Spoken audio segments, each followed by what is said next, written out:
नमस्ते, म तपाईँलाई स्वास्थ्य बिमा सम्बन्धी अर्को पनि एउटा आज अपडेट लिएर आएको छु।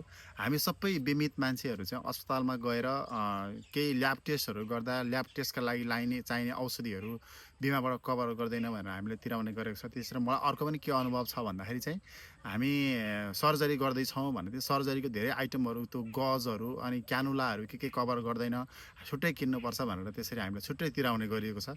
सामान्य सर्जरी गर्दा नि 8-10 हजार खर्च आउँछ होइन। त्यस सम्बन्धमा बिमा बोर्डले यही असोज 26 गते एउटा नोटिस जारी गरेको छ। त्यहाँ चाहिँ बिमा बोर्डले के भनेको छ भन्दा यसरी बिरामीहरूबाट गुनासो आएको र सुविधा थैली अन्तर्गत पर्ने औषधिहरू पनि सर्जिकल आइटम लगायत ल्याब टेस्टका लागि चाहिने सामग्रीहरू कभर गर्दैन भनेर अस्पतालले बिरामीहरूबाट पैसा तिराइरहेको प्रति हाम्रो ध्यान आकर्षण भएको र त्यसो गरेको फेरि पाइएमा अस्पताललाई स्वास्थ्य बिमाको निर्देशिका अनुसार कारबाही गरिनेछ भनेर चाहिँ त्यो नोटिस जारी गरेको छ। त्यसमा सर्जिकल आइटममा के कुरा पर्दो रहेछ भनेर चाहिँ मैले सुविधा थैलीको जुन एउटा त्यो निर्देशिका छ त्यो पल्टाएर हेरेर यहाँ भेटाएर तपाईँहरूलाई त्यो पढेर सुनाउन गइरहेको छु।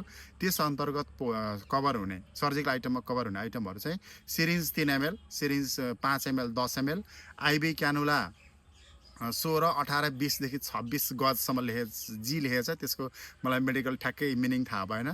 त्यस्तै आइबी क्यानुला फिक्सेसन अनि आइबी सेट एडल्ट र चाइल्ड दुवैका लागि, आइबी सेट एडल्ट र चाइल्ड दुईटैका लागि, नेबुलाइजर मास्क एडल्ट र चाइल्ड दुईटैका लागि, अक्सिजन मास्क एडल्ट र चाइल्ड दुईटैका लागि, एनजी ट्युब भनेको छ यो 4, 5 देखि 18 FR सम्म भनेको छ। मैले बुझिनँ यो होइन। अनि फोलिज क्याथेड्रल भनेको छ त्यो विभिन्न साइजको युरिन कलेक्सन ब्याग पनि कभर हुँदो रहेछ। ब्युरो सेट सङ्सन क्याथेड्रल 6 देखि 18 FR सम्मको भनेको छ।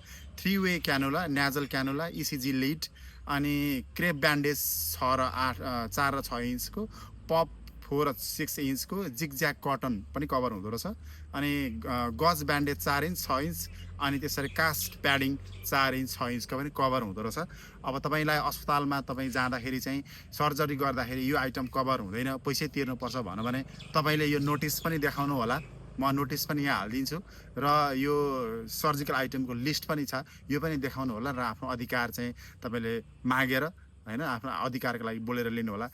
यस्तै भिडियोहरू हेर्नको लागि मलाई कृपया फलो गर्नु होला। तपाईँहरूको फलो बढ्दाखेरि चाहिँ मलाई अझै यस्तो कुराहरू हाल्ने, यस्तो पोस्टहरू चेतनामूलक पोस्टहरू हाल्ने अलिकति ऊर्जा आउँछ।